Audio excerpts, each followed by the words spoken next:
জয় গোপাল জয় জয় রাধারমণ হরি গোবিন্দ জয় জয় হে কৃষ্ণ গোবিন্দ হরে মুরারে হে নাথ নারায়ণ বাসুদেব।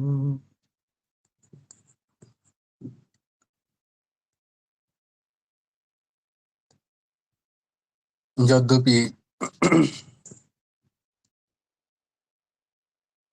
ভগবান বলেন যে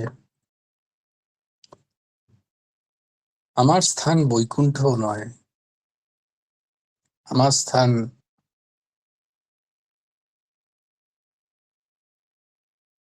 কোনো সাকেত লোক আদি সেও নয়। যত্র অচ্যুত দ্বার কথা প্রসঙ্গ, যেখানে আমার কথা হয়, যেখানে আমার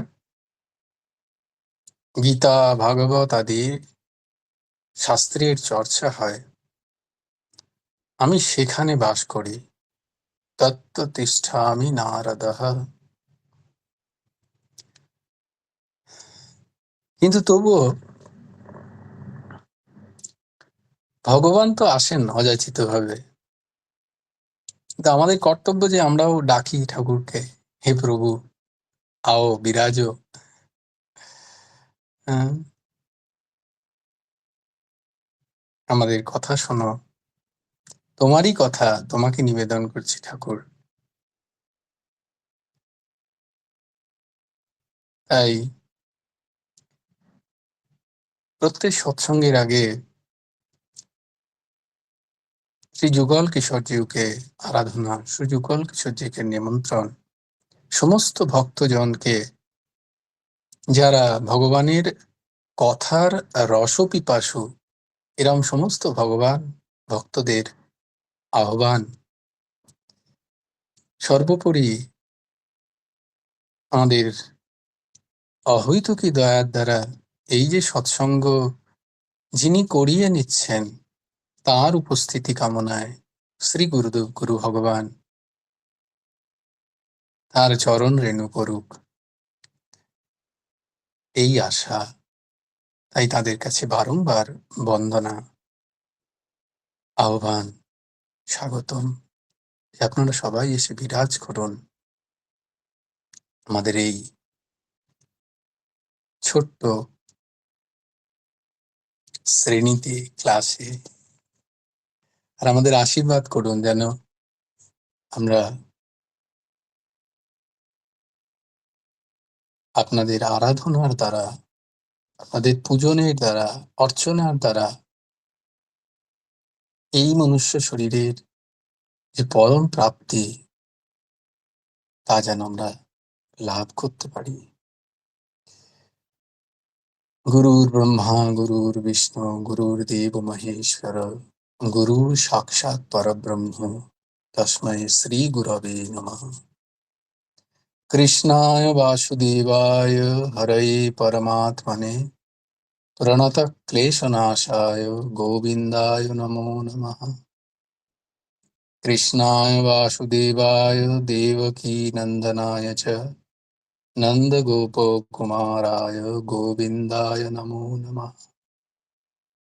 वसुदेवं सुतं देवं कंसचाणूरमर्दनं देवकी परमानन्दं কৃষ্ণম বন্দে জগদ্গুরুম। আমরা গীতা জয়ন্তী উপলক্ষে যেটা করছিলাম, তো সেটা খুবই কালকে সবাই দিদিরা নিজেরা বলেছে যে আমি বলবো আমি বলবো, এটা খুবই ভালো লাগছিল, খুব সুন্দর। যেন প্রত্যেক ঘরে ঘরে এইভাবে সদ্গ্রন্থের চর্চা ছড়িয়ে পড়ুক, মানুষের জীবন মঙ্গলময় হোক, এই আশা। তো কালকে মুনমুন মা বোধহয় নেটের কারণে মুনমুনের কাছ থেকে আমরা শুনতে পাই। জয় গুরু রাধে শ্যাম। কালকে হ্যাঁ, কালকে নেটের জন্য আমার কিছু বলতেও পারছি না। হ্যাঁ আমরা শুনতে পেলাম না, তুমি তারপর তো লেফটই হয়ে গেলে। হ্যাঁ, তো আর শোনা যায় না কিছু, আজকে হচ্ছে না শোনা বলে। যাচ্ছে কিন্তু স্পষ্ট। আর বলছি আর শ্লোকগুলো বলবো। আমার আগের দিন তো আমি জয়েন হতে পারি না, আমি দেখি না সেদিন মেসেজটা ও আচ্ছা দুপুরবেলা। আচ্ছা।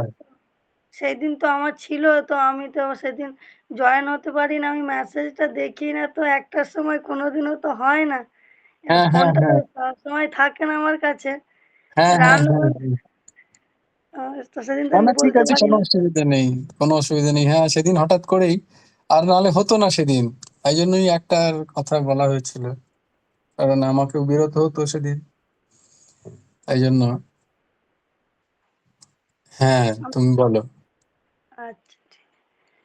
জয় গুরু রাধে শ্যাম। জয় গুরু রাধে।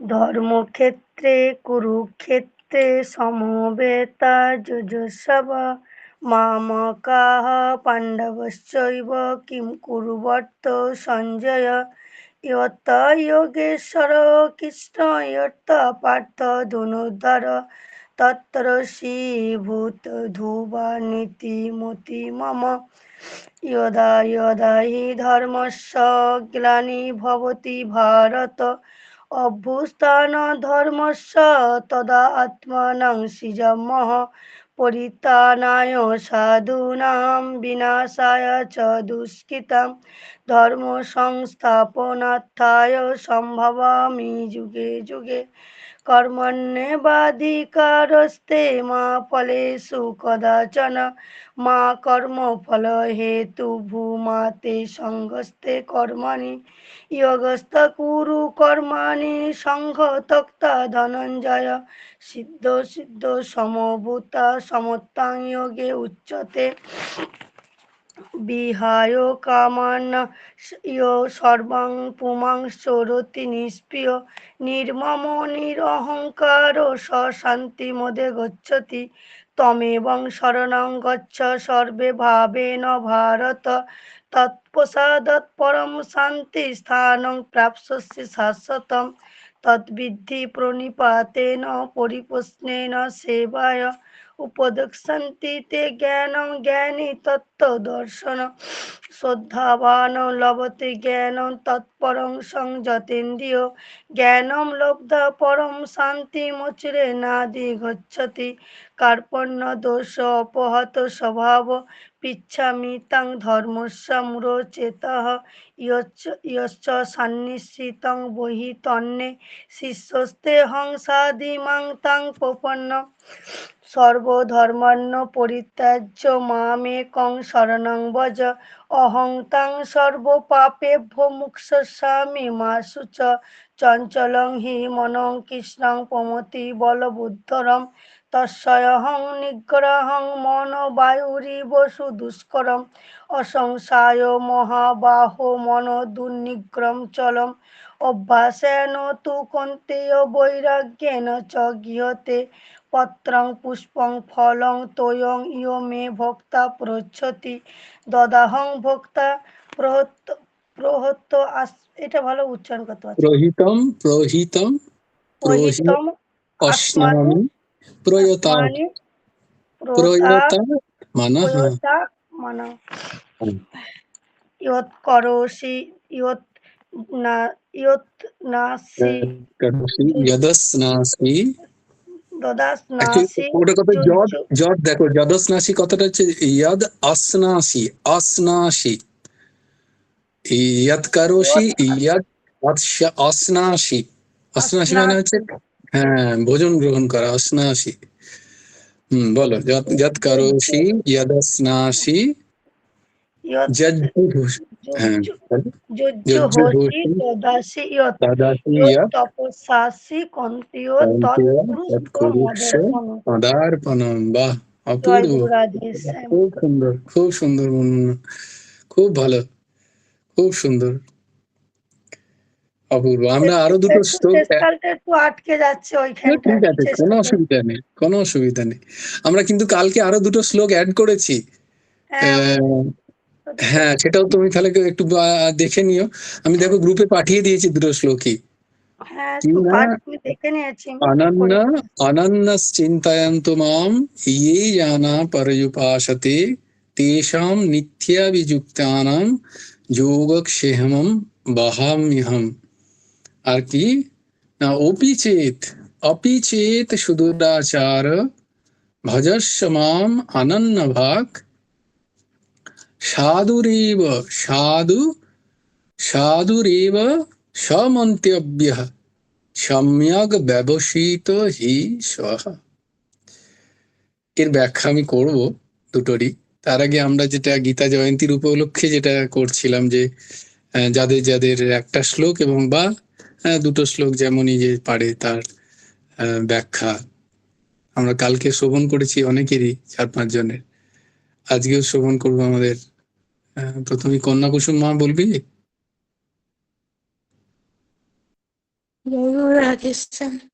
হ্যাঁ, জয় গুরু রাধেশ্যাম, বলো। জয় গুরু রাধেশ্যাম।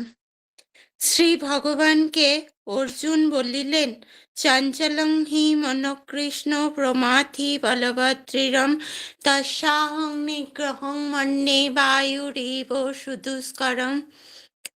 কৃষ্ণ শব্দের অর্থ যিনি ভক্তের পাপ কর্ষণ করেন, অথবা যিনি অত্যন্ত দুষ্প্রাপ্য মোক্ষ আকর্ষণ করিয়া ভক্তগণকে প্রদান করেন, তিনি কৃষ্ণ।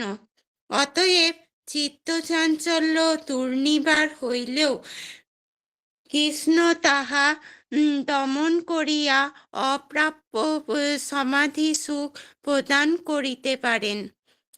অর্জুনের অভিপ্রায় মত অত্যন্ত চঞ্চল, ইহা প্রসিদ্ধ।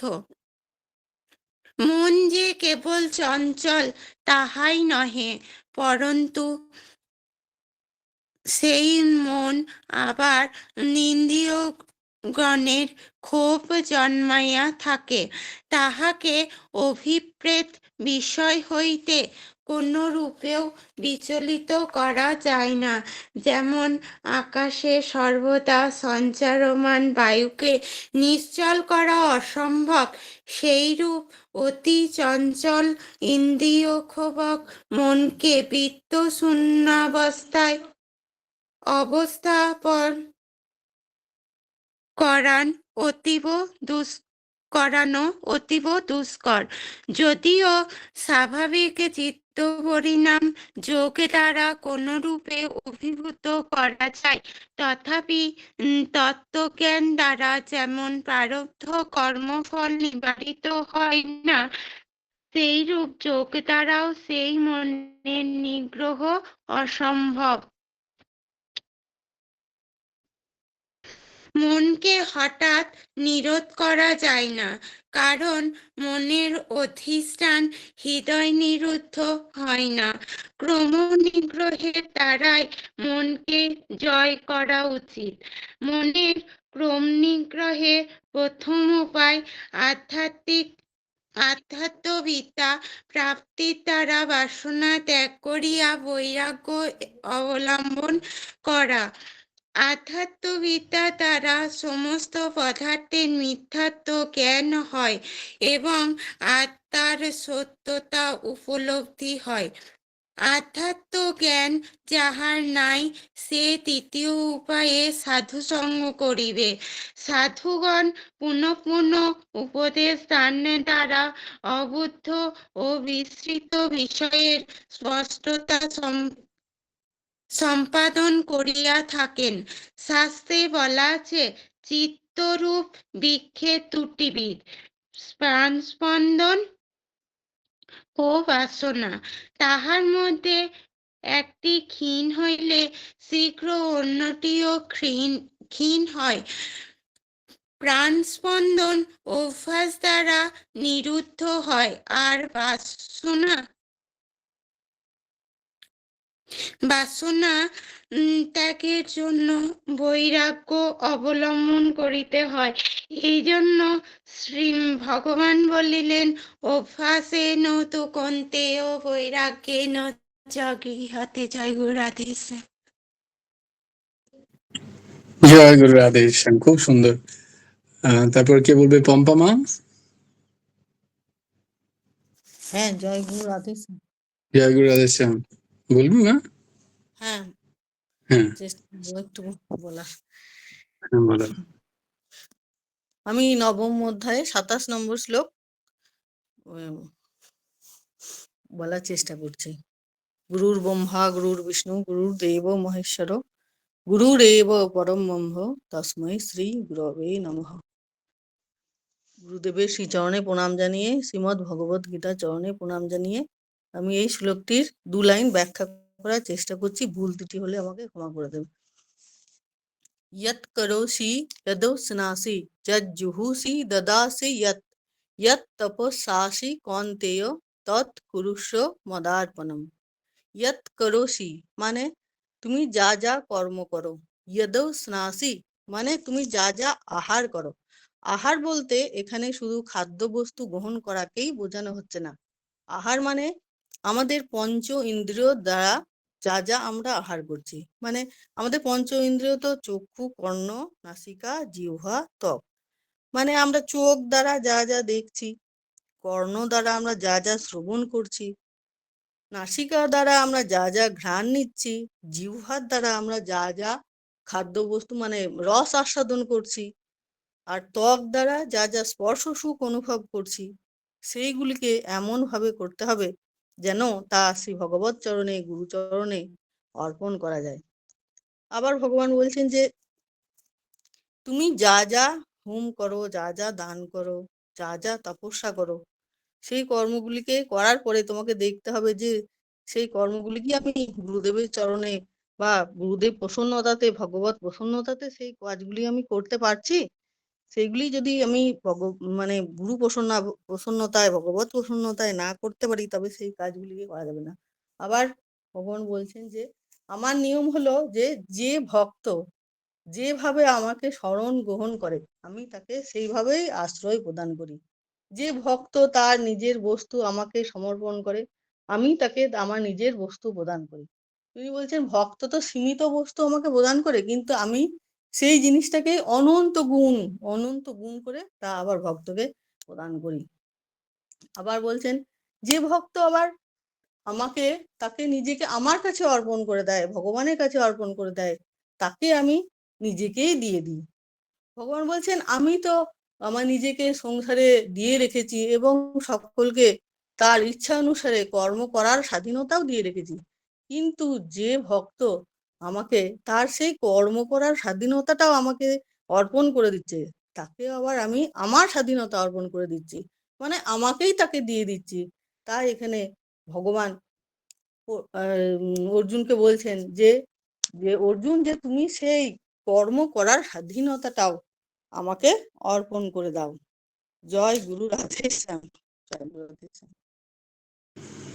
জয় গুরু রাধেশ্যাম, জয় গুরু রাধেশ্যাম। বাহ, খুব সুন্দর সুন্দর ব্যাখ্যা। তারপরে আমরা কাকে বলি? কে মা বলবি? জয় গুরু রাধেশ্যাম। আমি আগামীকাল বলবো। আচ্ছা মা, আচ্ছা ঠিক আছে। শুক্লাদি।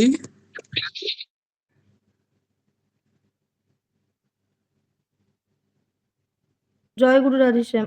হ্যাঁ দিদি, তুমি বলতে পারবে আজকে? আমি তোমাকে চালাচ্ছি খালি। আজকে কালকে বলে নয়, কি জানি তুমি যা শিখিয়েছো, গুরুদেব যা দয়া করেছে সেই মতো আমি, আমার যা পাত্রতা, আমার খুব ভয় লাগছে কোনো কিছু বলবার আগে, সত্যি ভয় লাগছে, কারণ তুমি বলে যাও মননও করি না, হ্যাঁ। কিছুই করি না, তো তবু না না, ভয় লাগার বুঝতে কিছু পারছি না। নেই। ঠিক আছে, আমি তবু আমি চেষ্টা করছি, হ্যাঁ হ্যাঁ, চেষ্টা করছি, অবশ্যই। আমি জানি না ভুল ভ্রান্তি যা হবে তুমি না সব ক্ষমা সব করো। ঠাকুরের চাই। ইয়াদ করো এই সিংহের যে শাসন। 16টা, হ্যাঁ, এই যে 16টা শ্লোকের মধ্যে আমার মানে সব থেকে ভালো লাগে, বা বলো এই যে প্রতিদিনের যে ভয় হয়, তার থেকে আমার মনে হয় এইটি যেন এই শ্লোকটা যেন আমাকে খুব শক্তি দেয়। সেটা হলো সর্বধর্মান পরিত্যাজ্য মামেকম শরণম ব্রজ অহম ত্বাম সর্বপাপেভ্য মোক্ষয়িষ্যামি মা শুচা। ভগবান এখানে বলছেন সমস্ত ধর্ম পরিত্যাগ করে তুমি আমার শরণ গ্রহণ করো, তাহলে আমি তোমাকে সমস্ত পাপ থেকে রক্ষা করব, তুমি ভেবো না। তো এখন সর্বধর্মান পরিত্যাজ্য এই কথাটার মানে, এই কথাটার মানে আমি যেমন ভাবে বুঝেছি সেটা হলো, আমরা দেখেছি যে যখন এই গীতা শুরু হয়েছে কখন না, কুরুক্ষেত্র যুদ্ধ শুরুর সময়, তাই তো? সেই সময় শুরু হয়েছে, তখন অর্জুন দেখছেন যে কাদের সাথে আমি যুদ্ধ করব, ভগবানকে বলছেন কাদের সাথে আমি যুদ্ধ করব, তাই আমি একবার দেখি। তো দেখছেন সামনে তার পিতামহ ভীষ্ম, যিনি ছোটবেলা থেকে তাকে মানে পিতার মতো করে মানুষ করেছেন, তার গুরু দ্রোণ, যিনি তাকে সর্বশিষ্য মানে সবাই থেকে প্রিয় এবং শ্রেষ্ঠ করে গড়ে তুলেছেন, এবং যে ধৃতরাষ্ট্রের পুত্রগণ তারাও তার মানে তাদের প্রতিও তার স্নেহ আছে। সুতরাং যাদের সাথে তিনি যুদ্ধ করবেন তারা প্রত্যেককে তাদের মানে তাদের প্রতি তার দৌর্বল্য আছে, মোহ আছে। তিনি ভাবছেন যে এদেরকে হত্যা করে যদি আমি নিষ্কণ্টক রাজ্যও পাই, যদি আমি অমরাবতীও পাই, তবুও তা আমার পক্ষে শ্রেয়স্কর হবে না। তিনি ভাবছেন, এবং তিনি তখন কি হচ্ছেন, তিনি কি আমার কর্তব্য, কি আমার কর্তব্য নয়, কি ধর্ম নয়, সে সম্বন্ধে তিনি কি হয়ে যাচ্ছেন, সে সম্বন্ধে তিনি কিছু বুঝতে পারছেন না। ঠিক সংসারে আমাদের যেমন হয়, আমরা কোনটি কর্তব্য কোনটি অকর্তব্য আমরা ঠিকভাবে বুঝতে পারি না। দেখো এবার তখন তিনি কি বলছেন, কার্পণ্য দোষ অপহৃত স্বভাব পৃচ্ছামি তাম ধর্ম সংমূঢ় চেতাহা যচ্ছেয় সন্নিশ্চিতাম ব্রূহি তন্মে শিষ্যস্তেয়ম সাধিমাম তাম প্রপন্নাম। এখানে কিন্তু অর্জুন তখন প্রথম ভগবানের শরণ নিচ্ছেন যে ঠাকুর, আমি বুঝতে পারছি না তো যে আমি কি করব, কোনটা আমার কর্তব্য, হ্যাঁ আমার যে কি কর্তব্য তা আমি বুঝতে পারছি না। তো কোনটা ধর্ম কোনটা অধর্ম, কি আমার পক্ষে শ্রেয়স্কর, তা আমার বুদ্ধিতে তা কুলোচ্ছে না। তাই আমি তোমার শিষ্য, আমি তোমার শরণাগত, তুমি দয়া করে আমার পক্ষে যা মঙ্গলময় হয় তাই তুমি আমাকে শিক্ষা দাও। আমাদের ব্যবহারিক জীবনে আমাদের মনে হয় যখন আমরা এরকম বুঝতে পারি না, তখন আমাদের ভগবানের এইভাবেই শরণাগত হওয়ার দরকার, যাতে আমরা সঠিক পথটা বুঝতে পারি। তো সর্বধর্মান পরিত্যাজ্য, তো ভগবান তখন তাকে অর্জুনকে বলতে লাগলেন যে কি ধর্ম, কি তোমার ধর্ম। তিনি বললেন দেখো তুমি যদি এখন যুদ্ধটি না করো সেটাও কিন্তু তোমার ধর্ম হবে না, কারণ তুমি ক্ষত্রিয় হিসেবে যুদ্ধ করাই তোমার ধর্ম। হ্যাঁ, তারপর তিনি তাকে আরো বললেন যে তুমি কাদেরকে হত্যা করবে ভাবছো, এখানে এরা তো সব দেহি, এর মধ্যে যে জীবাত্মা আছে তাদেরকে তারা কখনো হত্যা করা যায় না। জীবাত্মাকে না কি অস্ত্র দিয়ে হত্যা করতে পারবে, নাকি বায়ু এদেরকে শোষণ করতে পারে, না জল করতে পারে। জীবাত্মা অবিনশ্বর, সুতরাং তুমি হত্যা করবে বলে ভাবছো কাকে, সুতরাং তুমি এরকম ভেবো না। এইভাবে তিনি তারপর একে একে তিনি অনেক কথাই বলে গেলেন, ধর্ম মানে জ্ঞান যোগ, কর্মযোগ, এরকম ধ্যান যোগ, কর্মসন্ন্যাস যোগ। অর্জুনকে তার ধর্ম সম্বন্ধে জানানোর জন্য, তিনি তার কর্তব্য সম্বন্ধে জানানোর জন্য তিনি পরপর সমস্ত গীতা বলে শেষ অধ্যায়ে আমরা আসছি মোক্ষযোগ, যেখানে ভগবান এই কথাটা বলছেন। এখন তারপরেও ভগবান বলছেন যে তুমি যদি এ সমস্ত সম্বন্ধে, এ সমস্ত ধর্ম আমি যা যা তোমাকে বললাম তাও যদি তুমি করতে না পারো, তাহলে আমার শরণ মাম একং, এখানে আরো একটা কথা আছে, মাম একং, একমাত্র আমাকেই তুমি স্মরণ করো, একমাত্র আমারই শরণাগত হও। এখন এই শরণাগত হও বলাটা যত সোজা, বোধহয় অতটা শরণাগত হওয়াটা অত সোজা বোধহয় নয়। হ্যাঁ, সর্বধর্মান পরিত্যাগ, সমস্ত ধর্ম পরিত্যাগ করে আমার শরণাগত হও, কিন্তু শরণাগত কথাটা মুখে বলা যতটা সোজা, মানে আমরা নিজেদের জীবনেও দেখেছি, আমরা হয়তো বলি ভগবান তোমার শরণাগত, কিন্তু আমাদের কর্তৃত্ব অভিমান থেকে যায়। হয়তো বলি, তারপর বলি না ভগবান তুমি এইটা এইভাবে করো, এই যে এইটা আমাকে এইটা দিয়ে দাও। মানে কর্তৃত্ব অভিমানটা কিন্তু আমি দেখেছি আমাদের যায় না, তবুও আমাদের মুখে বলতে হবে। তার কাছে আমার মনে হয়েছে যে আমাদের তার কাছে প্রার্থনা করে যেতে হবে যে ভগবান আমি তো কিছুই জানি না, আমি সব বিষয়ে ফেল, আমার কোনো জ্ঞানও নাই, বুদ্ধিও নাই, কিছুই নাই, কোনো পাত্রতাও নাই। সুতরাং তুমি সর্বতোভাবে আমাকে রক্ষা করো, তুমি পথ দেখাও, তুমি শুধু পথ দেখাও না, সেই পথে চলার ক্ষমতাও আমার মনে হয় না আমাদের আছে, তুমি হাত ধরে সেই পথে আমাদেরকে নিয়ে চলো। সর্বতোভাবে আমরা যেন ভগবানের শরণ নিই। এখন ভগবান বলছেন তাহলে আমি তোমাকে সমস্ত পাপের থেকে রক্ষা করব, তুমি চিন্তা করো না।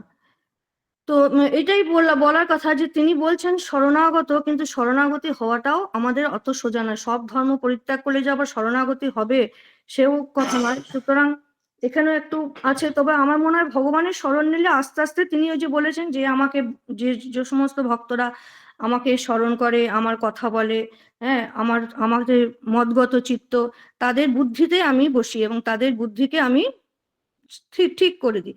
সুতরাং আমাদের এবার এখন আরো একটা কথা, যে অর্জুন তো এখানে ভগবানকে কৃষ্ণকে ভগবান বলে জানছেন, তার কথা মতো তিনি কাজ করতে পারবেন, কিন্তু আমাদের তো কৃষ্ণ স্বয়ং প্রকটিত নন। তাই তাই আমরা বুঝতে পারবো না যে আমরা কি করব না করব। সেক্ষেত্রে আমাদের কি করণীয় ব্যবহারিক জীবনে আমাদের যেমন মনে হয়, সেক্ষেত্রে মনে হয় যে আমাদের কৃষ্ণ স্বরূপ আমরা পেয়েছি আমাদের গুরুজিকে। সেই গুরুজি নির্দেশিত, গুরুজি আমাদের কৃষ্ণ, তাই তার নির্দেশিত যে পথ, তিনি যে যে কথাগুলো আমাদের বলেছেন জীবনে, আমার মনে হয় সেই কথাগুলো পালন করা মানেই তার শরণাগত হওয়া। তিনি যা বলছেন, গুরুজি আমাদেরকে যে নির্দেশ দিয়েছেন, সেই নির্দেশ নির্বিচারে আমাদেরকে পালন করা, নির্দ্বিধায় আমাদের পালন করা, সেইটি আমার মনে হয় তার শরণাগত হওয়া। তিনি যা যা করতে বলেছেন আমাদেরকে। তো এই আর কি। আর মামেকং মানে একমাত্র ভগবানকেই ভগবানেরই শরণাগত হওয়া। সমস্ত আমরা বহু দেবদেবীর পুজো করি, কিন্তু বহু দেবদেবীর মধ্যে সেই ভগবানের, একমাত্র ভগবানই আছেন। ভগবান বলেছেন যে এইভাবে বহু দেবদেবীর পূজা করলে সেটাও ঠিক বিধিবদ্ধ হয়ে আমার কাছে আসে না। তাই সমস্ত দেবদেবীর পূজা নয়, শুধু আমাকেই, একমাত্র আমাকেই ভগবান জেনে আমাকেই মানে স্মরণ করো, আমারই শরণাগত হও। তো আমি এই মোটামুটি এইরকমই বুঝেছি, এবং এইটা বুঝে আমার এইরকমই আমার মনে হচ্ছে। এবং এটা আমাকে খুব মানে হয়, কেননা আমরা তো অত ধ্যান যোগ বলো, জ্ঞান, কিছুই তো পাত্রতা নাই, কিছুই তো এগুলো করতে পারি না। তাই শুধু মনে হয় যে মুখেই বলি যে ঠাকুর আমি তোমার শরণাগত, তুমি আমাকে রক্ষা করো, তুমি আমাকে শক্তি দাও, তোমার যেমন মনে হয় তুমি তোমার মনের মতো করে আমাকে গড়ে তোলো, আমার কোনো ক্ষমতা নাই। হ্যাঁ, এইটুকুই আমার মানে মনে হয়। তাই জন্য এইটা আমার বোঝার বুদ্ধি দিয়ে এইটা আমার খুব মানে হয়। এইরকমই যেমন এই একই ইয়ে রয়েছে, তমেব শরণম গচ্ছ সর্বভাবেন ভারত তৎপ্রসাদাৎ পরাম শান্তিম স্থানম প্রাপ্স্যসি শাশ্বতম। এই দুটো মানে শ্লোকের অর্থ আমার মনে হয় প্রায় কাছাকাছি, একই জিনিস ভগবান বলতে চেয়েছেন। জয় গুরু রাধেশ্যাম। জয় গুরু রাধেশ্যাম। বা খুব সুন্দর। দিদির আরো চিন্তন হয়েছে, মনন হয়েছে, গভীর চিন্তন। বা খুব সুন্দর, খুব সুন্দর ব্যাখ্যা। এভাবেই আমরা মাঝে মাঝে নিজেদেরকেও প্রকাশ করব, যাতে আমরা কিরকম ভাবছি, কি পড়ছি, এই যে গীতা ক্লাস করছি সেখানে আমার কি দৃষ্টিভঙ্গি তৈরি হলো, এটা আমাদের মধ্যে খুব ভালো এটা জানা। বিশেষ করে সব শ্লোকগুলো নয়, যে শ্লোকগুলো আমরা কণ্ঠস্থ করছি বা আমরা মুখস্থ করছি সেগুলো সম্বন্ধে তো আমরা পড়ছি প্রত্যেক দিন, যে শ্লোকগুলো, সেগুলোর ব্যাখ্যা, সেগুলোর সম্বন্ধে জানা, সেখানে ভগবান কি বলছেন, অন্তত সেই কটা শ্লোকের তো ব্যাখ্যা আমাদের কাছে পরিষ্কার হওয়া উচিত। তো তাই এই গীতা জয়ন্তীর উপলক্ষে এই যে জিনিস যা পাচ্ছি তোমাদের কাছ থেকে, খুব সুন্দর প্রত্যেকের চিন্তন হচ্ছে, এটা একটা খুব পজিটিভ সাইন যে প্রত্যেকে কিছু না কিছু ভাবছো এবং এই শ্লোকগুলোকে আত্মসাৎ করার চেষ্টা করছি আমরা। পরের জনকে বলবে। জয় গুরু রাধেশ্যাম। হ্যাঁ, বলছি এরপর তুমি বলো না যেন একদিন পরীক্ষা নেব, তাহলে অ্যাবসেন্ট হয়ে যাব। তাহলে পরীক্ষা পিছিয়ে দেবো তখন। না না, পরীক্ষা দেবো, পাস করি আর ফেল করি, পরীক্ষাটা দেবো। এইটাই তো আর পালাবো বলা। না, পালাবো না। পরীক্ষাটা অসুবিধা আছে, অনেক পালিয়েছি, আছে তো। অনেক পালিয়েছি, আর পালাবো না। ভুল হচ্ছে, ভুলটা করবো, তবে তো ঠিকটা ভুল, বুঝতে পারবো, তুমি তো ধরে দেবে। আমাদের তো মাস্টার মশাই আছেন, পরীক্ষা দিতে ভয় কি, মাস্টার মশাই আমাদেরকে আবার আরে শিখিয়ে আমি তো দেবেন, ভুলটা ঠিক পরীক্ষার করে দেবেন। রাস্তায় উত্তীর্ণ হলে তবে না, রাস্তাতেই তো না উত্তীর্ণ না, হবো না, অবতীর্ণ হয়ে উত্তীর্ণ যাচ্ছি হবো না, ভয় পাবো না, ওইটাই তো বলছি। আমি তো নিজেই পরীক্ষা থেকে পালিয়েছি, আমি তো নিজের জীবনে লেখাপড়াটাও ঠিক মতো শেষ করতে পারিনি। আমি পালিয়ে পালিয়ে দেখেছি, পালিয়ে কিছু হয় না। পালিয়ে কিছু হয় না, আর পালাবো না। এইটা পাস এইটা পরীক্ষা এইটা শেষ একটা করি। দারুণ জিনিস। দিয়ে দেখো এরকম এরকম পুরুষকার তো চাই চাই। আমরা পালাবো কেন? পালিয়ে পালিয়ে তো অনেক যতবার পালাচ্ছি ততবার তো বন্ধনে ফাঁসছি। বলে এবারে আর পালাবো না ঠাকুর, এবারে তোমার সাহারায় দাঁড়াবো আমরা কঠিনে। আমাদের পরীক্ষা দিতে কিসের ভয়? তুমি আছো যখন। ঠাকুর তো বারবার বলছেন যে আমি আছি, মা ভই, দু হাত তুলে বারবার তিনি বলছেন মা ভই, মা ভই, ভয় খেও না, আমি আছি। তাহলে আমাদের ভয় কিসের? আমাদের ভয় কিসের? আর যা কিছু আমরা যেটা হারাচ্ছি, যদি সেই বোধ হয় হারানোর, এই যে ভয় কেন খাই আমরা, পালিয়ে যাওয়ার বোধ আমাদের কেন আসে, এটা শুধু দিদির মধ্যে নয়, এটা প্রত্যেকের মধ্যে আছে। এটা তো শুক্লাদির মতো এরকম যদি কেউ পুরুষকার ধরতে পারে তাহলে তো খুবই ভালো। এটাই তো আধ্যাত্মিক রাস্তায় উন্নতির সবচেয়ে বড় পন্থা। যে আমি তো সত্যিই, ভগবান কি বলছেন যে তুমি যেমনটা, তোমাকে জ্ঞানী হতে হবে না, তোমাকে বোধ সম্পন্ন হতে হবে না, তোমাকে বিশাল বিদ্বান হতে হবে না, তোমাকে প্রৌঢ় মানে বয়স্ক হতে হবে, তার কোনো মানে নেই। বলছে তুমি যেমনটি, যেমন যে স্বভাব তোমার হয়েছে, তুমি ভয় খাও, তোমার কিছু বুঝতে পারো না, তোমার দ্বারা হচ্ছে না, এই সব কিছু নিয়ে তুমি খালি বলো প্রভু তুমি আমার আর আমি তোমার, ব্যাস এইটুকু। আমি কোথায় যাব তুমি ছাড়া? এইটা হচ্ছে ভরসা।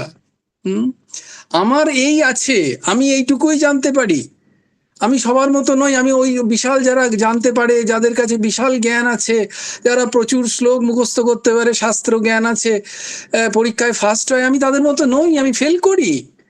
কিন্তু আমি জানি যে তুমি আমার আর আমি তোমার। সেইভাবে এবার তুমি দেখো যে তুমি আমায় পাস করাবে না ফেল করবে তোমার ব্যাপার। আমি কেন এর মাঝখানে ঢুকতে যাচ্ছি?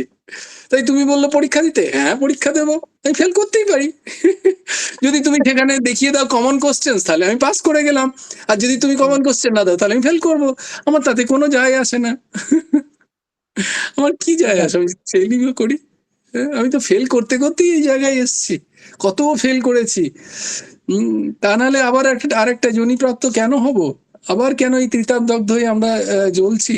আমরা তো ফেল করছি বলেই। কিন্তু ফেল করেও আমাদের যেটা হচ্ছে না সেটা হচ্ছে ভগবানের শরণ নেওয়া হচ্ছে না। ফেল করেও আমরা আমাদের শরণে, হ্যাঁ আমাদের শরণেই আমরা আছি যে না আমি ফেল করছি, আমার বদনাম হবে, কেন হবে এরকম? না না না, এর মধ্যে কোনো সন্দেহ, কোনো চিন্তা নেই।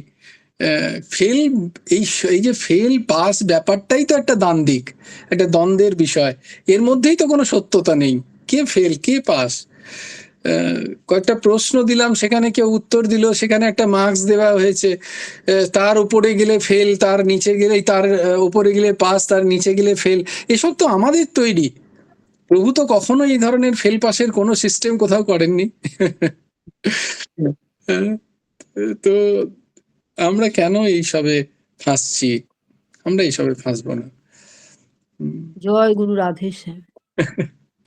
জয় গুরু রাধেশ্যাম। না না, পরীক্ষা তো প্রশ্নই নেই দিদি, আর নিলেও তোমাদের সবাইকে জিজ্ঞেস করে দেবো, তোমরা যখন বলবে হ্যাঁ হ্যাঁ হ্যাঁ আমরা দিতে রাজি আছি, ইয়েস ইয়েস, না না, নাও। আমরা সত্যি পরীক্ষা দিতে রাজি আছি। তুমি এরকম করে একটা ক্লাস নাও, হ্যাঁ, যে শ্লোকগুলো সম্পর্কে কে কি বুঝেছে না বুঝেছে এরকম করে নাও, তাহলে আমাদেরও ভালো হয়। হ্যাঁ মানে সেটাই, আমাদের তাহলে তোমরা, বলার তোমাদের বলার পড়া ইয়েটা হয়, আছে।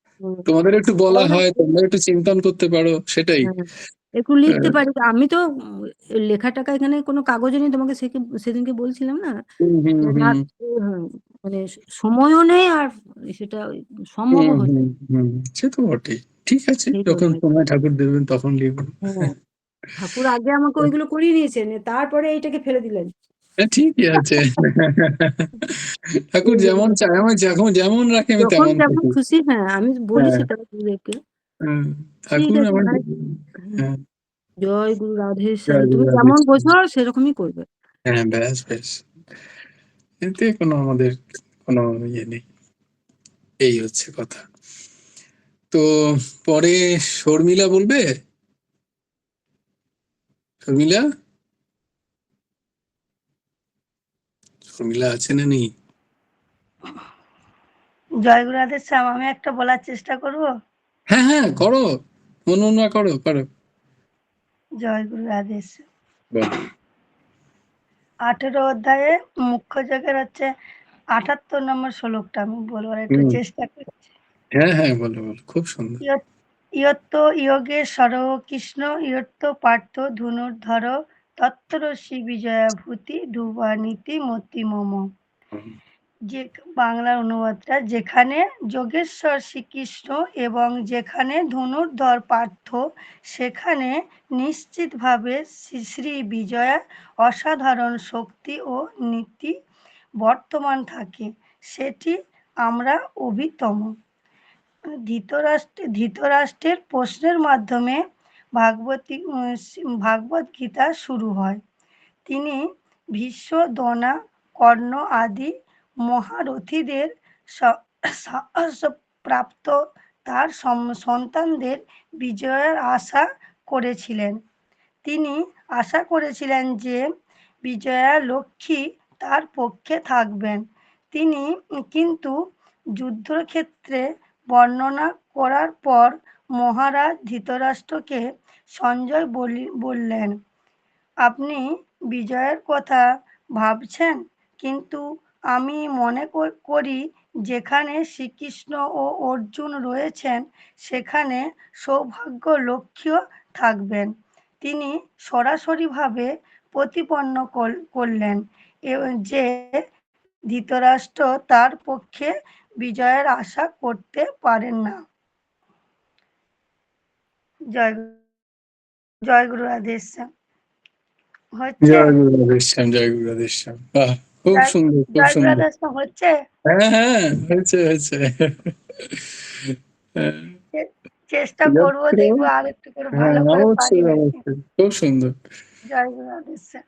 খুব সুন্দর ব্যাখ্যা। যত্র যোগেশ্বর কৃষ্ণ যত্র পার্থ ধনুর্ধরঃ তত্র শ্রীর বিজয় ভূতির ধ্রুবা। এটাই আমার নীতি। আর নীতির মতির মামা, আমার এটাই মতি। সঞ্জয় বলছে। কে বলছে এই শ্লোকটা? না, সঞ্জয় বলছে যে আমার তো এটাই মতি। হম। মনিকা মা কি বলবে?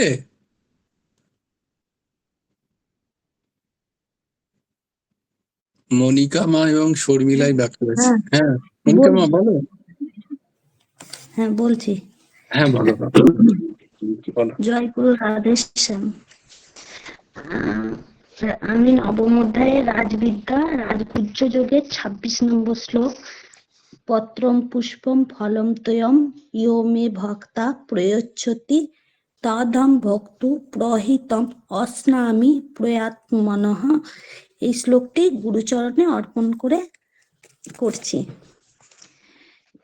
এখানে ভগবান বলেছেন যে ভক্ত আমাকে ভক্তিভাবে পত্রম মানে পত্র, পুষ্পম মানে ফুল, ফলম মানে ফল, তয়ং মানে জল, ইয় মানে যে, মে আমাকে, ভক্তা মানে প্রেমপূর্বক, প্রয়চ্ছতি অর্পণ করেন, ভক্তু প্রহৃতম প্রয়চ্ছতি মানে প্রেমপূর্বক অর্পিত, অস্নামি মানে গ্রহণ করি, প্রয়াত মনঃ মানে সেই শুভবুদ্ধি নিষ্কাম প্রেমী ভক্তের ফুল ফল জল আমি সগুণ রূপে প্রকট হয়ে প্রীতিপূর্বক গ্রহণ করি।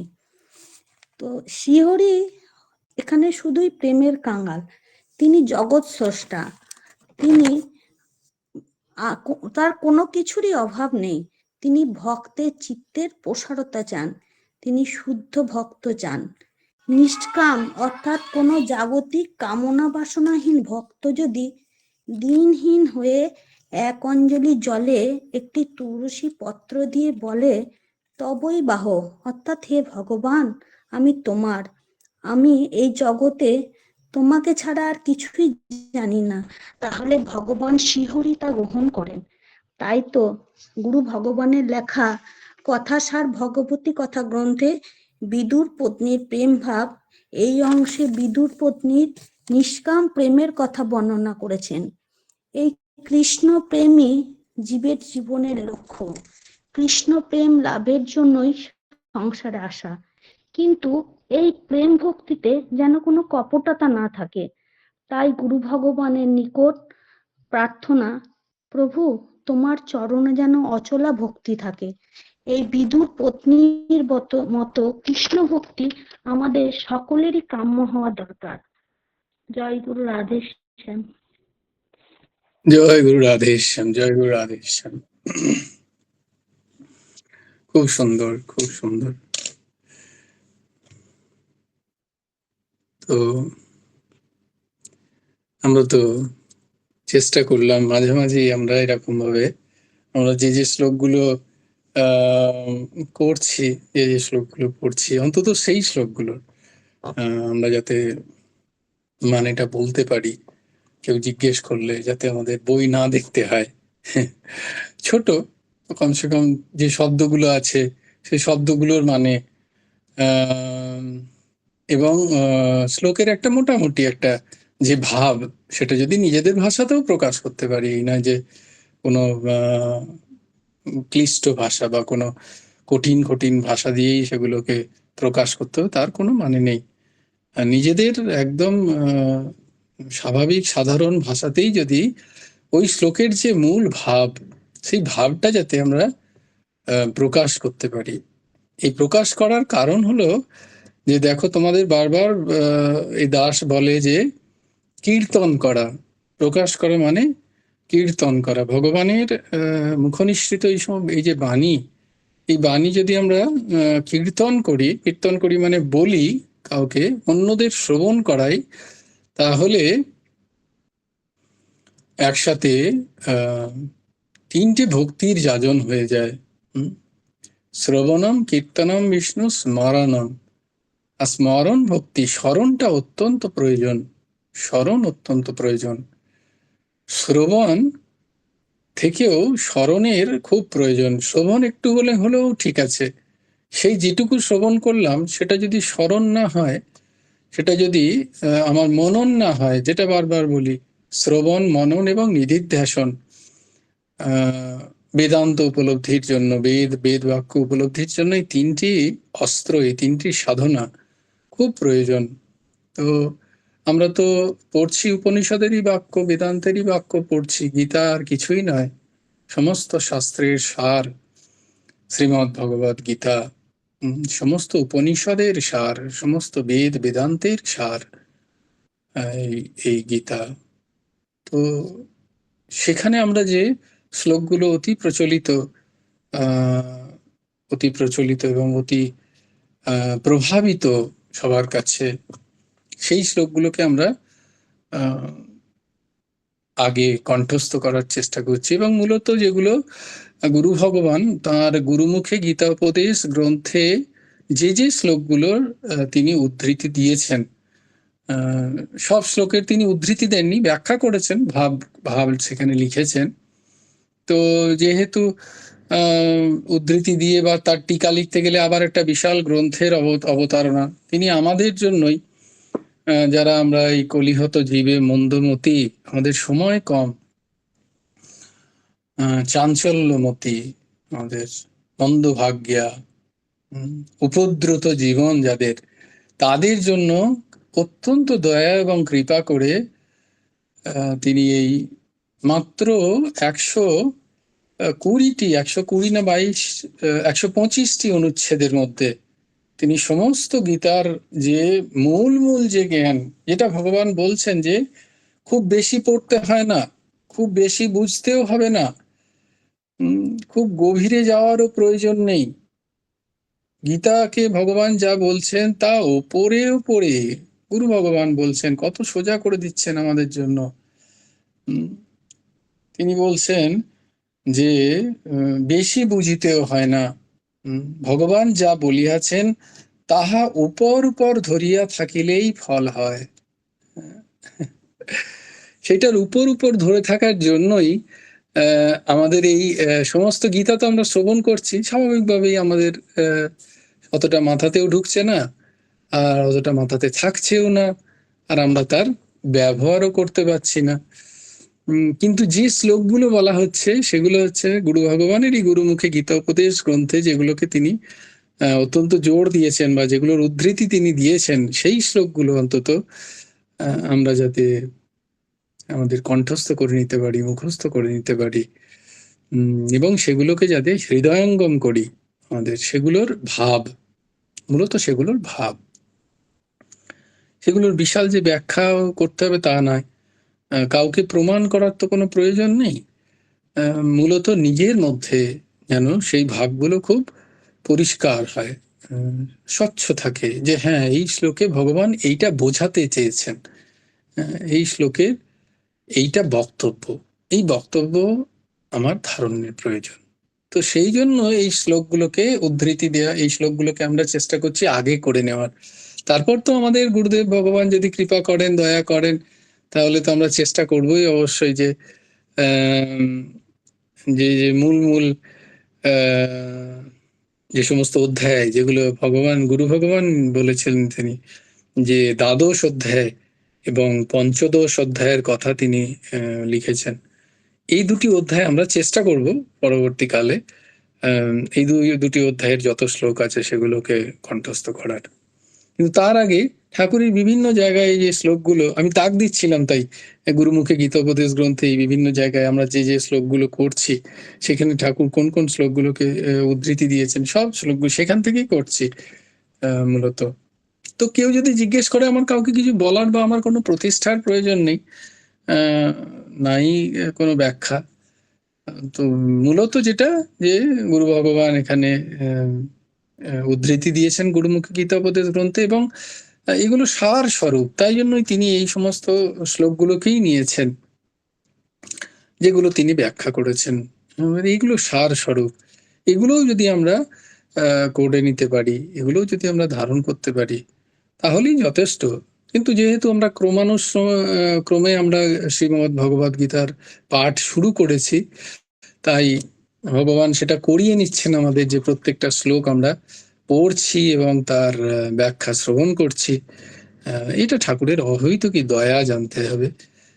তার মানে এই নয় যে আমাদের সব শ্লোক একদম কণ্ঠস্থ হতে হবে, সব শ্লোক মনে থাকবে, তা কিন্তু নয়। তার জন্যই গুরু ভগবান অতি দয়ায়, অহৈতুকী দয়া এটাকে বলে, অতি কৃপা পরবশ তিনি এই গ্রন্থ রচনা করেছেন, গুরুমুখে গীতা উপদেশ, যেটিকে যদি আমরা বারংবার পাঠ, শ্রবণ, মনন এবং সেটার প্রয়োগ যদি আমরা করতে পারি, তাহলে আমাদের মনে হয় ভগবান বলছেন ওটাই যথেষ্ট, ওটাও যথেষ্ট, খুব বেশি বোঝার প্রয়োজন হয় না। তো আমরা তো এই সুন্দর গীতা জয়ন্তীকে খুব সুন্দর পালন করলাম। গতকাল আমাদের কৃপা করে মাস্টারমশাই এসেছিলেন, দীপ্ত সুন্দর বাবু মহাশয়, তিনিও শ্রবণ করালেন তার জ্ঞানগর্ভ চিন্তন। সত্যি আমরা লাভবান হলাম তাতে। তো এইভাবে আমরা গুরুদেবের কৃপায়, গুরু ভগবানের দয়ায় দেখা যাক, করতে থাকি আমরা। ঠাকুর এইভাবে কৃপা করুন আমাদের, যাতে আগামী গীতা জয়ন্তী আমরা পালন করতে পারি, সবাই আমরা আবার সুন্দর বলতে পারি, তার মধ্যে আরো কিছু শ্লোক যাতে আমাদের কণ্ঠস্থ হয়ে যায়। তো ঠাকুর সেই কৃপা আমাদের প্রতি করুন, সেই দয়া তার থাকুক। তার দয়া তো আছেই, আমাদের গ্রহণের ক্ষমতা কম, তাই আমরা আমাদের আধার খুব ক্ষণভঙ্গুর আধার, তাই আমরা গ্রহণ করতে পারছি না। এটাই, যত পাত্রতা তৈরি করারও দায়িত্ব ঠাকুরেরই। তার সেই চরণেই আমাদের প্রণিপাত হয়ে, যে প্রভু, পাত্রতাও তৈরি করতে হবে তোমাকেই, আর দিতেও হবে তোমাকেই। আমি আর কোথায় যাব? আমার তো কোথাও যাবার জায়গা নেই। আমার তো আর যাবার জায়গা নেই প্রভু। আমি কোথায় গিয়ে পাত্রতা তৈরি করব? না আমি শাস্ত্র বুঝি, না আমার সেই বুদ্ধি আছে যে আমি শ্লোকের ব্যাখ্যা বুঝি, না আমার ব্যাকরণগত কোনো বোধ আছে। আমার কিছুই বোধ নেই। অবোধ শিশুর থেকেও অবোধ আমি, তো আমি যাব কোথায়? তো তোমার কাছেই একমাত্র প্রার্থনা, তুমি কোলে করে টেনে নিয়ে পাত্র করে দাও, পাত্রতা তৈরি করো, এবং সেই পাত্রে অমৃতময় জ্ঞান স্বরূপ এই সমস্ত গীতা জ্ঞানকে ধারণ করার শক্তি যোগাও প্রভু। ঠাকুরের কাছেই প্রার্থনা করতে পারি আমরা, তিনি প্রকাশ করুন। এছাড়া আমাদের আর কোনো নিজেদের কোনো পুরুষকারের কোনো অহম যেন না থাকে। ঠাকুরের শ্রীচরণে বারংবার এই প্রার্থনা। আমাদের কোনো বোধই নেই, আমরা অবোধের থেকেও দিনাতিদিন। তাই আমাদের খুব বেশি কোথাও গিয়ে প্রতিষ্ঠারও প্রয়োজন নেই। আমাদের এইটুকু জায়গা, কেউ যদি আসে সে দুজনে মিলে চর্চা হোক, আর এই 2-4 জন মিলে, সেদিন কি যেন বলছিল এইসব ছাড়ো, তো বললাম দেখ আমি তো মাত্র কজন আর জয়েন করে, এই তো 7-8 জন জয়েন করে গীতা ক্লাসে, তো সেখানে ঠাকুর কোনো রকমের দিনের শেষে একটুখানি ভালো কথা, একটু শাস্ত্রের কথা, একটু ঠাকুরের চর্চা হয়ে যায়, এই দাসের চর্চা হয়ে যায় ভগবানকে সামনে রেখে। তো তার বাকি যারা যে 2-4 জনই তো এসে জয়েন করে লাভ, তো তাতেও যদি তোদের ক্লাস বন্ধ করতে হয় তাহলে করতে হবে, আর কি করা যাবে। তো সেটা তো ঠাকুরেরই ইচ্ছা, ঠাকুরের তিনি করবেন, তিনিই শুরু করিয়েছেন, তিনিই বন্ধ করবেন, এতে আমাদের কোনো চাহিদা নেই। তবে হ্যাঁ, যেহেতু দেহ ভাব থেকে আমাদের আমরা উঠতে পারিনি, আমাদের দেহের চাহিদাগুলো আমাদের সেগুলো পূরণ করতে যেহেতু আমরা আমাদের অহমকে লাগাচ্ছি, আমাদের পুরুষকারকে লাগাচ্ছি, তাই সৎসঙ্গ যা এই মনুষ্য জীবনের সবচেয়ে উৎকৃষ্ট ফল, যেখান থেকে বিবেক জন্মায়, যে বিবেক থেকেই বৈরাগ্য জন্মায়, যে বৈরাগ্য দ্বারাই সৎসম্পত্তির ঠিক ঠিক অনুশীলন হয়, আর সেই সৎসম্পত্তি অনুশীলন করে মুমুক্ষুত্ব জায়গায় হচ্ছে মনুষ্য জন্মের সার্থকতা। সেইটা জন্য কিন্তু যতক্ষণ আমাদের দেহভাব আছে ততক্ষণ আমরা বলতে পারি না যে ভগবান তুমি যেমন করাচ্ছ আমি তেমন করছি, বাকি সব সময় আমি ঠিক ঠিক করছি, খিদে পেলে আমি খাবার বানাচ্ছি, সুন্দর খাবার খাচ্ছি, তখন তো আমি বলছি না যে তুমি যা দিচ্ছ তাই খেয়ে নিচ্ছি। সেই অবস্থা আমার নেই। আমি যত ভালো খাবার না পেলে আবার চেঁচামেচি করছি, ঝগড়াঝাঁটি করছি, লড়াই করছি, মারামারি করছি, আমার ওই খাবারটাই চাই। তো এই বিষয়টা যতক্ষণ আছে ততক্ষণ জোর করে সৎসঙ্গ করতে হবে, জোর করে আমাদের শাস্ত্র অধ্যয়নও করতে হবে, স্বাধ্যায় করতে হবে, আমাদের জোর করে আমাদের নাম জপ করতে হবে, আমাদের জোর করে হলেও মনন করতে হবে। হচ্ছে না বললে হবে না, বাকিগুলো তাহলে কি করে হচ্ছে, এটা নিজেদের প্রশ্ন। এটা এই দাসের, তোমাদেরকে নয়, এই দাসকে প্রশ্ন, যে বাকিগুলো যে তুমি করতে পারছো, তুমি তো আর মলিন বসন পরেতে যাচ্ছ না, তুমি তো কাঁচা কাপড় পরেই বেরোচ্ছ, তাহলে নিজের মনটাকে মলিন করে রেখেছো কেন? এটা প্রশ্ন কেন হবে না আমাদের কাছে? আমরা কেন নিজেদের মনকে মলিন করব? কেন এত সুন্দর মনকে আমরা আবর্জনা দিয়ে ভরাবো? কই, আমরা তো নোংরা কাপড় জামা পরে কোথাও কোনো অনুষ্ঠানে কি যাই? তখন তো একটা ভালো সুন্দর কাপড় জামা পরে যেতে চাই। তো এই জগৎ মঞ্চে আমরাই বা কেন নিজেদেরকে করে রাখবো? তো এই জন্য গুরু ভগবান বলছেন যে জোর করে হলেও করতে হবে, সৎসঙ্গ করতে হবে, নাম করতে হবে, ভগবানের আরাধনা করতে হবে, সৎ পথে চলতে হবে, এটা তো করতে হবে। এটা কিন্তু শুধুমাত্র তিনি যেমন করান তেমন করি বলে চলবে না, কারণ বাকি জায়গায় কিন্তু আমি সেটা বলছি না। বাকি জায়গায় তখন কিন্তু আমার আমিত্ব খুব বর্তমান, তখন আমি করছি এই ভাব কিন্তু আমার আছে। তাই যতদিন আছে ততদিন আমি সৎসঙ্গ করবই করব, যত বাধা বিপত্তি থাক না কেন, আমাকে সৎসঙ্গ করতেই হবে, আমাকে একটুখানি ভালো কথা শুনতেই হবে বা শোনাতে হবে। আমি কিছু ভালো জিনিস পাঠ করব সারাদিন অন্তর, আমি কিছু জপ আমার যেন হয়, গুরুমন্ত্রের জপ, ভগবানের নাম, ভগবানকে স্মরণ, এটা আমাকে করতেই হবে।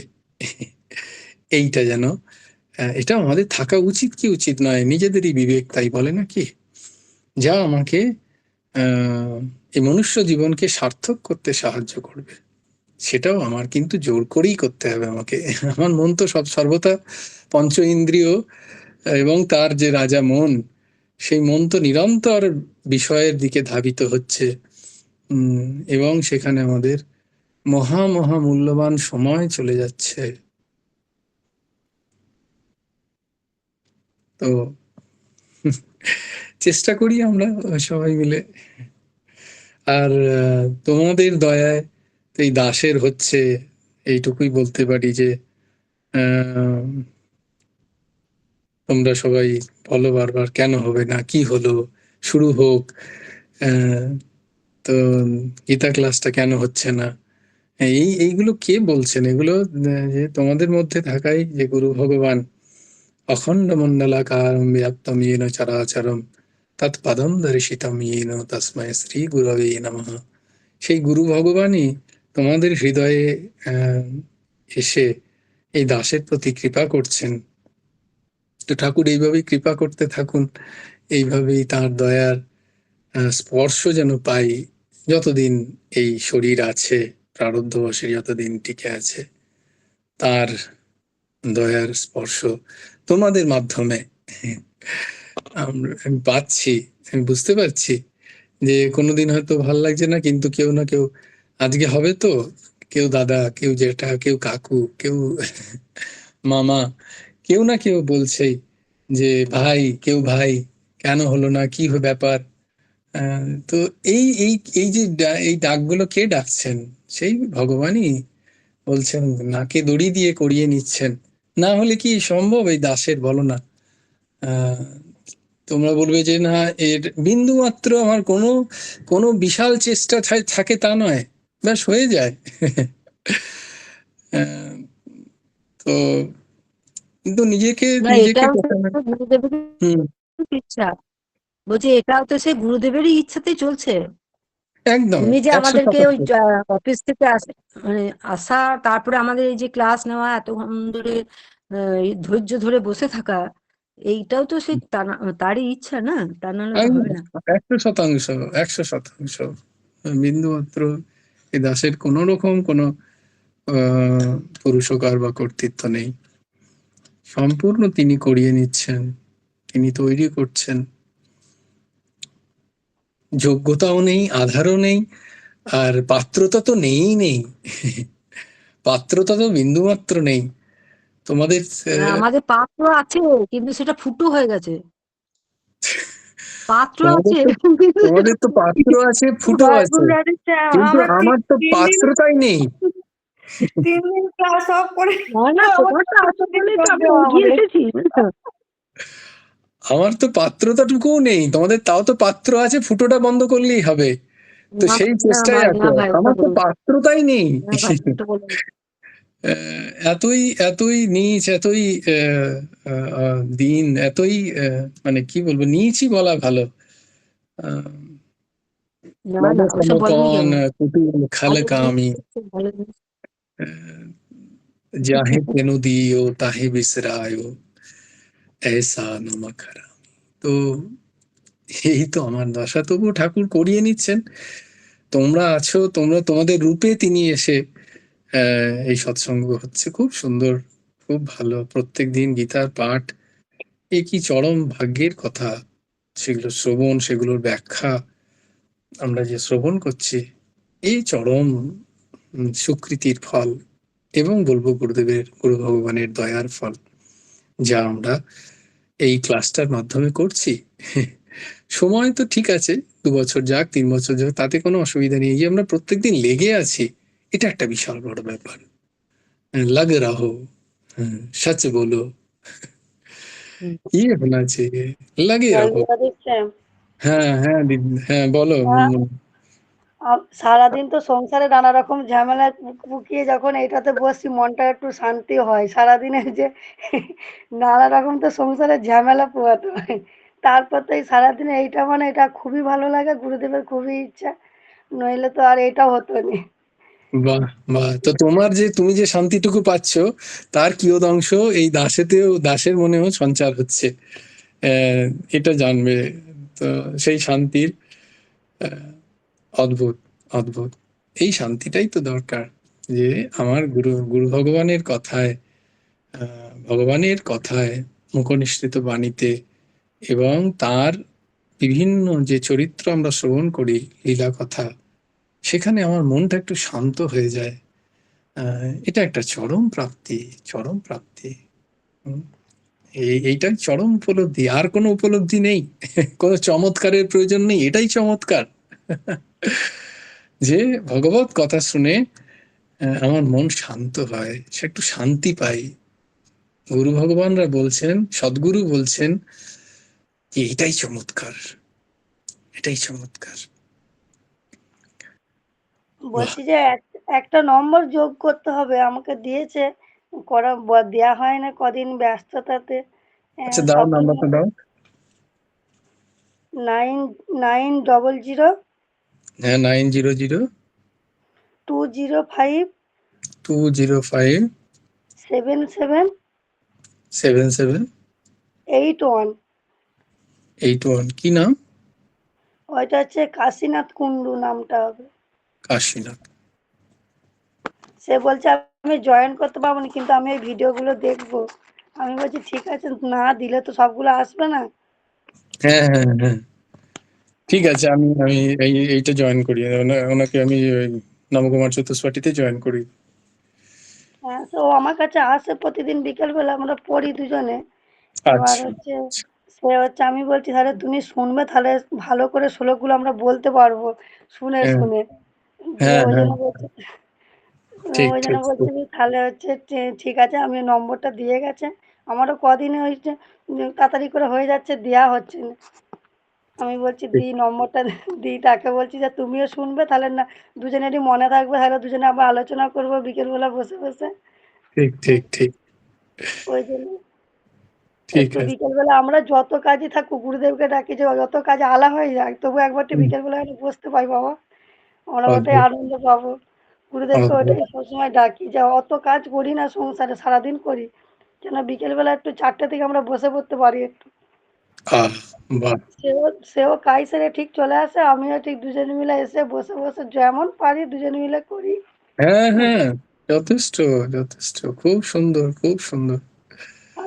আর আমার যা হুম তাকে, তাদের একটা নতুন বাড়ি হয়েছে, সে হুম সন্তুষ্ট হচ্ছে দেবে। তাকে আমি বললুম যে সন্ধেবেলা গোপাল সহস্র নাম হরিনাম আমরা নিজেরাই করব। বললো হ্যাঁ তাহলে করবে। ওই রকম একটা ব্যবস্থা করছি যে একজনের বাড়িতে যদি আমাদের ঘরেরই সব একজন একজন করে করা যায়, তাহলে আরেকজনও বলবে যে আমাদের বাড়িতেও একদিন করতে সবাই করতে মিলে। হবে। নিশ্চয় নিশ্চয়, খুব খুব সুন্দর খুব সুন্দর। আমাদের আমাদের বাড়িতে গুরুদেবের হচ্ছে 8 তারিখে জন্মদিনের দিন করেছিল। দিয়ে হুম, সবারই খুব ভালো লেগেছে। দিয়ে আমি আচ্ছা। বলছি তাহলে ওদেরও 25 তারিখে আছে, অঘ্রান মাসে 25 তারিখে আছে। হুম, সন্ধ্যাবেলা একটু দেখছি গুরুদেবের যদি কৃপা থাকে, একটু চেষ্টা করব কেমন কি হয়। গুরুদেবকে নিশ্চয়ই শুধু নিশ্চয়ই করবে। যে হরিনাম গোপাল সহস্র নাম যদি যতটা হ্যাঁ পারা হ্যাঁ, যায় তোদেরকে বলেছি করে দেবো। তারাও খুব ভালো, থাকবে, সবাইকে বলেছি আসতে। আমি খুব বলেছি ভালো। একজন একজন করে করলে ঠিক, আবার একজন বলবে একবারটি সন্ধ্যেবেলা এসো সবাই মিলে করব। হ্যাঁ, বসি তারপরে সেই তো ঘরে সবাই মিলে হরিনাম হবে, খুব সুন্দর। হরি কথা হবে, গোপাল সহস্রনাম পাঠ ঘরের মধ্যে। অসাধারণ, খুব সুন্দর মা, দারুণ উদ্যোগ নিচ্ছ তুমি, মানে গুরুদেব তোমাকে দিয়ে করাচ্ছেন। হ্যাঁ, খুবই গুরুদেবেরই ইচ্ছা, সুন্দর। গুরুদেবের মানে গুরুদেব এখানে তো সবাই দীক্ষা কোন যুগে আগে তাদের নিয়ে সব বসে আছে, কি কোথাও কিছু ইয়ে নাই। তারা মানে হুম এই রাধেশ্যাম নামটাই আমি বলছি, যখন আমার দীক্ষা পাওয়ার পর আমি বলছি রাধেশ্যাম নাম ওইখানে আমি তাই প্রথম শুনলাম। তখন হুম বলছে যখন আমরা জানি কিন্তু ওই নামটা কোনোদিনও কেউ করে না এখানে। আমি তো হুম করতে হুম শুনি না, আমি এতদিন এসেছি এখানকে আমি কোনোদিনও শুনতে পাই না। যে ওদেরকে হুম, যখন আমি বলছি গুরুদেবের যে মহামন্ত্র রাধেশ্যাম নাম, তখন বলছে আমরা জানি কিন্তু কোনোদিনও কেউ করে না। এখানে যখন আমি করি আমি সবাইকে বলি যে দেখো রাধেশ্যাম নামটাই করো, গুরুদেবের দেয়া যখন সবাই রাধেশ্যাম নামটাই করো। ওই জন্য আমাদের বাড়িতে এবছর প্রথম খুব ভরসা করে করেছিল, কিন্তু 85 জনের মতো মানে প্রসাদ পেয়েছে।